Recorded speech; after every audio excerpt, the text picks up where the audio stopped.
video lesson on device hardening and Microsoft Defender for identities.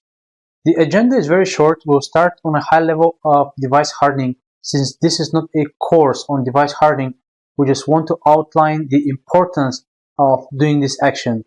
And then we'll move into discussing Microsoft Defender for Identity, which is a tool that you can install locally in your Active Directory. And that tool has the ability to detect suspicious activity that may point to compromised identities or any other reconnaissance attacks that are towards the identities in our Active Directory.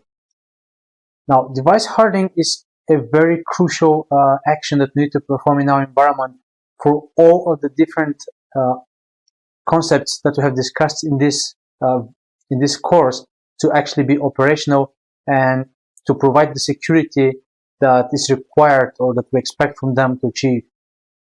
To harden our devices, what we really try to do is we are limiting all the unused features, services, and everything that we can just disable on the endpoints that we don't require to limit the attack surface to them.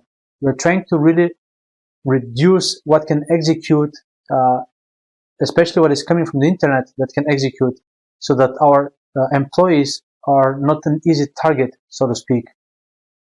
What we want to also achieve with device hardening is to limit the network boundaries, and by doing so we can try to prevent lateral movement in the environment. So even if an attacker had compromised or has credentials that may have access to a remote machine, if we have some network boundaries, they might not be able to reach the other machine to use those credentials on. We should also look into implementing disk encryption that can prevent stolen devices from our environment from providing access to attackers to our environment or giving attackers information about our environment.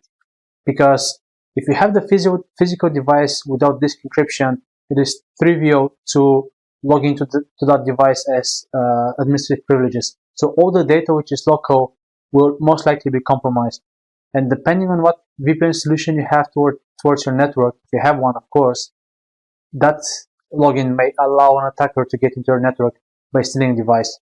So device encryption is important to prevent this from occurring. And depending on, again, how it's implemented, it may or may not allow for certain access to data, or to at least query who is for the accounts on the machine and so on. But by having disk encryption, we can really limit big parts of the risks that not having disk encryption will bring to the environment.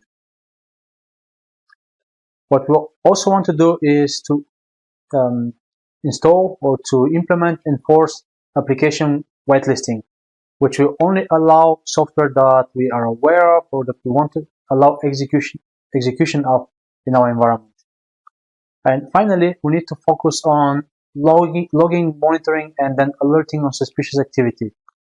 We need to not just enable default Windows logs. We have to go a step further and ensure that we have tools such as Sysmon or any other logging capability that you can introduce in your environment, because they'll capture logs that will really aid us into identifying attacks at very early stage in the queue chain. One way to introduce or to perform hardening is by following some of the guidelines that are out there, and the most famous known guidelines are those from CIS and from Microsoft, which are the Microsoft Security Baselines. CIS is a complete set. It comes, of course, you can purchase it predefined, or you can just get the free version, which is a PDF with all the settings and the recommended values. And that PDF is more than 1,000 pages, so it's quite massive, it's quite descriptive. And I highly urge you to go in and look into these if you haven't done so yet. Now let's move into Microsoft Defender for Identity.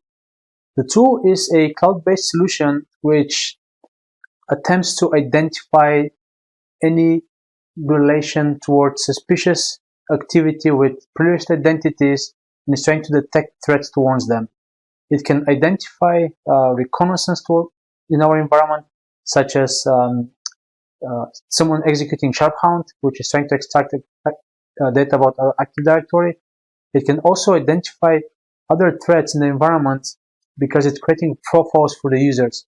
So if suddenly an administrative account logs into a server that account has not logged into in the past 1 year, this tool has the ability to detect that and notifies that something weird is happening, something that it's not aware of, and it could be suspicious. So maybe it's something we want to look into. And because it's looking into quite a few things by creating these profiles, it can identify attacks in the entire cyber kill chain, from the initial reconnaissance in the network to using privileged identities to laterally move between devices or to extract credentials. So attacks such as DirectorySync will also be on the radar of this tool. It will have the ability to detect them.